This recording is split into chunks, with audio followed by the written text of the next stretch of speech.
Assalamualaikum warahmatullahi wabarakatuh. Salam sejahtera bagi kita semua. Dalam kesempatan hari ini kita berjumpa lagi dalam mata kuliah pengantar teknik informatika. Dan untuk kali ini kita memasuki pertemuan yang ke-13 ya.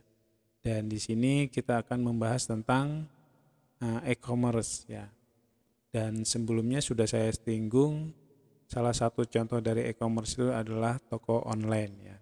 Apakah hanya toko online aja yang termasuk dalam e-commerce? Nah, kita akan bahas di materi ini ya. Dan untuk di dalam materi ini kita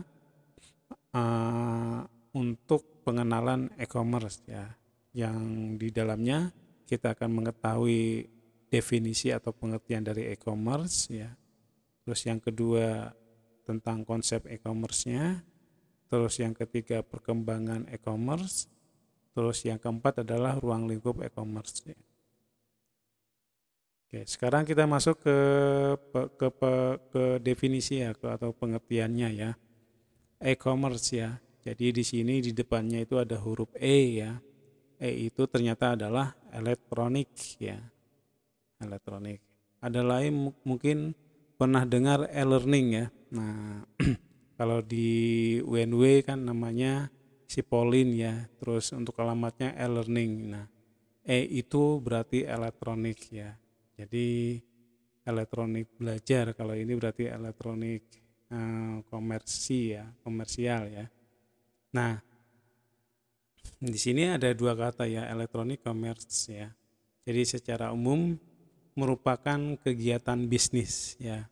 Baik di sini perniagaan atau perdagangan atau jasa yang berhubungan erat dengan konsumen. Ya, yang berhubungan erat dengan konsumen. Selain konsumen juga ada manufaktur dan ISP. ISP itu adalah Internet Service Provider ya, yang diartikan sebagai penyedia internet ya, seperti Speedy, IndiHome, Playmedia itu ya. Selain dari itu juga erat dengan pedagang perantara ya, dengan menggunakan media elektronik ya. Dan media elektronik itu di sini yaitu yang utamanya menggunakan internet. Nah, dan tentunya juga kalau kita menggunakan internet kan berarti ada perangkat kerasnya ya. Ya, perangkat kerasnya bisa komputer atau smartphone yang saat ini menggunakan yang rata-rata yang sering digunakan adalah Android ya. Nah, itu pengertian dari e-commerce ya. Jadi tidak hanya untuk toko online aja, tapi untuk jasa ya. Nah, toko online itu sekarang ini kan banyak ya, bisa Lazada, Tokopedia, terus ada lagi Bukalapak ya, terus ada lagi OLX ya. Nah, OLX itu kadang ada yang untuk jual beli dan juga untuk menawarkan jasa juga ya. Jadi tidak terpaku terhadap kaitannya dengan jual beli ya. Jadi jasa juga bisa ya. Oke. Nah, sekarang kita masuk ke konsepnya ya. Jadi e-commerce itu memiliki 5 konsep ya. Yang pertama yaitu automation ya. Oke. Di sini adalah otomasi bisnis proses sebagai pengganti proses manual ya, atau proses jual beli yang konvensional ya. Apa yang telah kita ketahui kalau konvensional itu orang datang ke toko terus ada tawar menawar ya. Tawar menawar, setelah tawar menawar nanti ada kesepakatan. Nah, terus kita beli barang itu, terus nanti penjual terima uangnya, dan setelah itu nanti ada timbal balik ya, yang secara konvensional ya. Nah, di sini juga kalau di dalam e-commerce ini berarti semua yang dijalankan prosesnya adalah otomatis ya, otomatis karena dibentuk atau dibuat secara sistem information ya. Nah, Contohnya dengan menggunakan aplikasi Android ya, atau aplikasi browser atau website gitu ya. Jadi kita tidak perlu datang ke toko, kita cuma ngeklik beli, setelah itu nanti akan diproses oleh penjual dan akhirnya nanti kita akan terima barangnya. Oke. Yang kedua ya, dari konsep e-commerce adalah streamlining ya, atau integration ya. Nah, di sini adalah proses yang terintegrasi ya, untuk mencapai hasil yang efisien ya, dan efektif ya. Oke, maksud dari sini proses yang integrasi adalah bahwa dalam sistem informasi yang ada di dalam e-commerce itu sudah terintegrasi ya, antara penjual dengan pembeli, terus transaksinya, sehingga nanti hasilnya akan lebih efisien dan efektif gitu ya. Terus yang ketiga yaitu publishing ya. Terus di sini kemudahan berkomunikasi dan berpromosi untuk produk dan jasa yang diperdagangkan ya. Jadi ini memudahkan kita berdialog atau berkomunikasi ya, untuk mempromosikan produk kita atau jasa kita di sini ya. Jadi lebih gampang ya, lebih gampang. Dan tentunya juga ketika kita sudah mempunyai media untuk iklannya, dan iklan tersebut juga akan mudah tersebar luas di media internet. Nah, itu yang ketiga.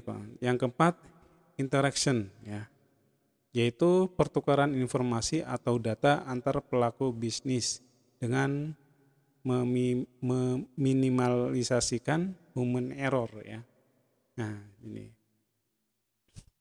Itu yang keempat. Terus yang ketiga, transaction, kaitannya dengan transaksi, yaitu kesepakatan dua pelaku bisnis untuk bertransaksi dengan melibatkan institusi lain sebagai fungsi pembayaran ya. Nah, ini konsep lainnya itu adalah namanya electronic payment ya. Kayak gitu. Ini dalam kaitannya dengan transaksi. Nanti ada keterlibatan dengan institusi lain atau lembaga lain seperti bank ya, atau bisa juga untuk perusahaan paket pengantarnya juga bisa ya sini gitu. Kaitannya dengan electronic payment. Nah, sekarang kita masuk ke perkembangan e-commerce-nya di Indonesia. Nah, ini kita lihat memiliki tantangan-tantangan ya di dalam e-commerce di Indonesia. Yang pertama kaitannya dengan kultur ya. Nah, ini kita berbicara pada kultur atau budaya ya. Jadi masyarakat Indonesia yang masih belum terbiasa dengan berbelanja dengan katalog ya. Oke, dengan katalog. Biasanya masyarakat Indonesia itu kalau mau beli ya langsung datang ke tempatnya, langsung melihat ya. Kalau di internet biasanya modelnya katalog ya, jadi ada daftar-daftar barang, ada harganya dan lain-lainnya ya. Terus yang kedua itu masih melihat secara fisik atau memegang barang yang akan dijual ya. Tuh. Terus yang ketiga masih senang menawar harga yang dijual ya. Terus kepercayaan juga ya. Jadi di sini kepercayaan antara penjual dan pembeli masih tipis ya. Apalagi kalau kita lakukan dengan online ya, itu agak malah lebih susah lagi untuk kepercayaannya ya. Terus kepercayaan kepada pembayaran elektronik juga masih kurang ya. Itu. Terus penggunaan masih jarang ya. Tuh. Tapi untuk saat ini ya, karena dari penyedia atau toko online itu sudah memberikan kepercayaan, kenyamanan dan jaminan ya terhadap untuk pelayanan jual belinya. Jadi bisa untuk dipercaya. Nah, di sini ada jenis e-commerce ya yang dilihat dari interaksinya. Terus yang pertama di sini yaitu B2B, yaitu business to business ya. Terus yang kedua B2C, yaitu business to customer. Terus yang ketiga C2C, yaitu customer to customer. Kita bahas ya. Yang B2B berarti merupakan sistem komunikasi bisnis antar pelaku bisnis atau transaksi secara elektronik antara perusahaan yang dilakukan secara rutin dalam kapasitas produk besar ya. Ini contoh konkretnya ya antara produsen ya, antara produsen dengan distributor, itu salah satu dari bisnis ke bisnis itu ya. Nah, itu contohnya ya. Nah, ini karakteristiknya ya atau ciri-cirinya. Yang pertama itu pertukaran informasi yang dilakukan antar pebisnis tersebut atas dasar kepercayaan dan kebutuhannya. Terus yang kedua, pertukaran informasi yang dilakukan dengan format yang sudah disepakati dan service system yang digunakan antar kedua pebisnis juga menggunakan standar yang sama ya.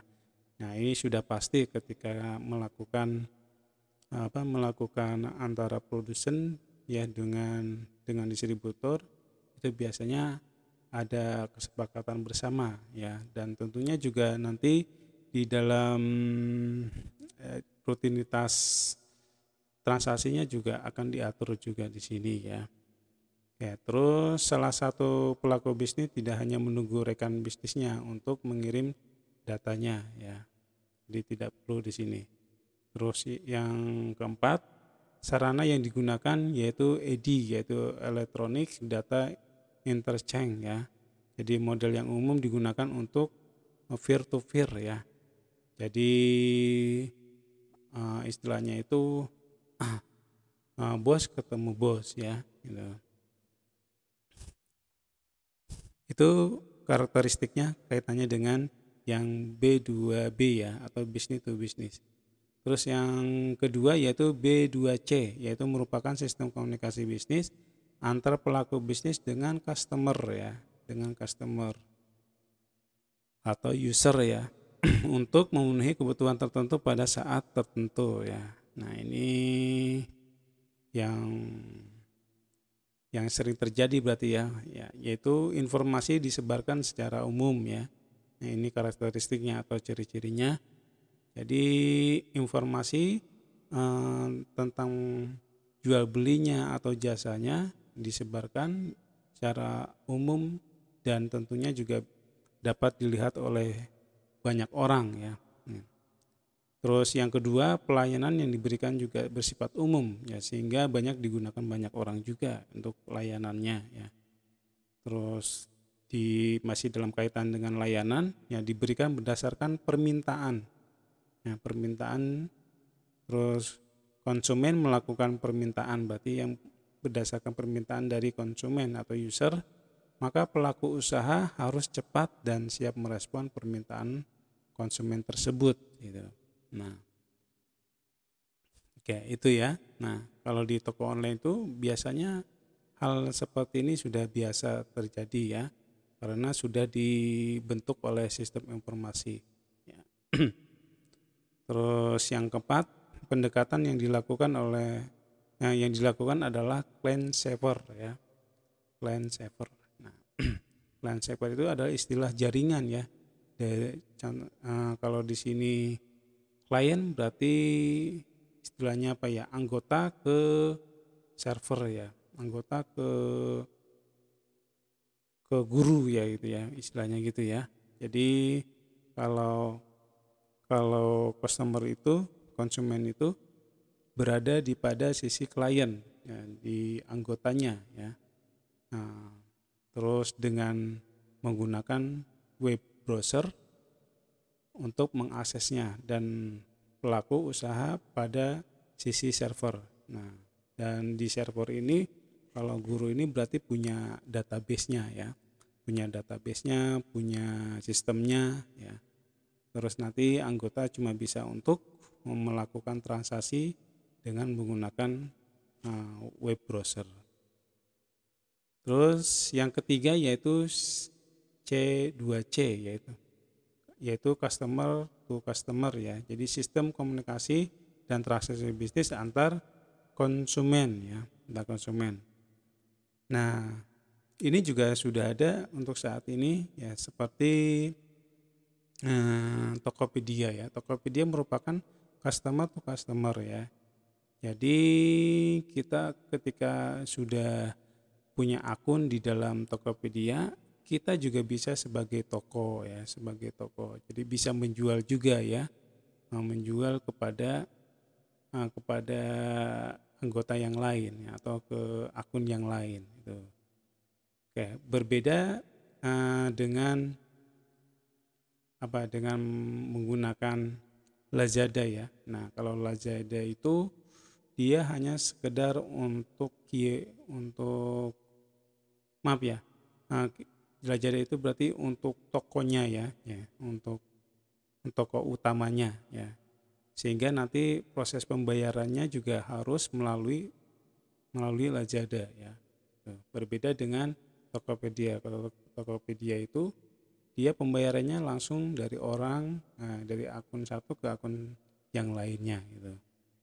Oke, sama halnya dengan OLX ya. Nah, OLX juga seperti itu ya. Jadi customer ketemu customer.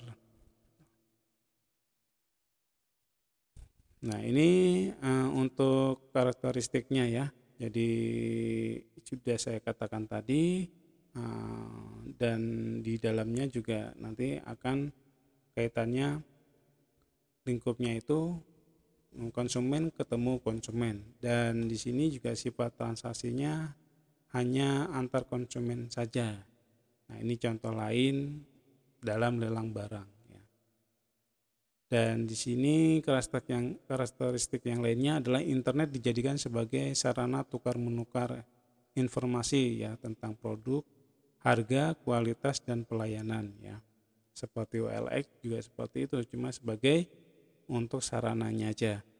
Terus konsumen juga memberikan komunitas pengguna atau penggemar suatu produk, sehingga jika ada ketidakpuasan suatu produk maka akan segera tersebar luas melalui komunitas tersebut ya. Nah, ini kadang ada beberapa sistem informasi yang menggunakan model komunitas gitu.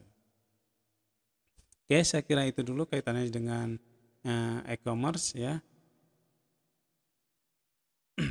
Di sini kita tadi membahas tentang pengertian, perkembangannya, konsepnya ya, serta lingkupnya. Oke, saya kira cukup dulu untuk pertemuan kali ini. Terima kasih. Wassalamualaikum warahmatullahi wabarakatuh.